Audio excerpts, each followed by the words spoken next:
এটা লইছি আমি যে ফাঁকা রাস্তার লাগে মানে এটা বিক্রি করুম আর কি। আর এটা যে সাজনা খান না, আমি এই সাজনা অনেক নিয়ে খাইছি এটার তো নেই। আমি ওই যে হেতে গাড়ি লিয়ে আয়ক তলে পারবো না, দরকার নেই।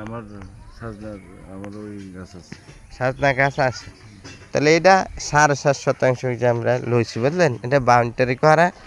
আর এটা একবার এই মাথা তো ওই মাথা পর্যন্ত এদিকে আবার বাড়া চলে। মানে এখনই গ্রিস্কার গ্যারেজ দোকানপাট করে দিলে এখনই ভাড়া দিয়া একটা ফ্যামিলি চলতে পারবো। তাও 35 লাখ 37 লাখ জায়গার দাম পড়বো। তারপরে তো সুবিধা না, ঢাকার তো ভালো না।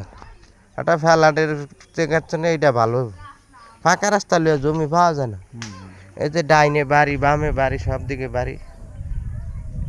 তো এই জমির অ্যাড দেই নেই, আজকে প্রথমে অ্যাড দিব। আজকে অ্যাড দিলে দেখা গেছে যে জমিটা বেচা হয়ে যাব। চলেন তাহলে আমরা 60 ফিটের লগে রাস্তা নেই আছে, কোথায়? 60 ফিটের রাস্তা আছে। কিন্তু এরকম তো বাইরে নেই। হ্যাঁ হ্যাঁ।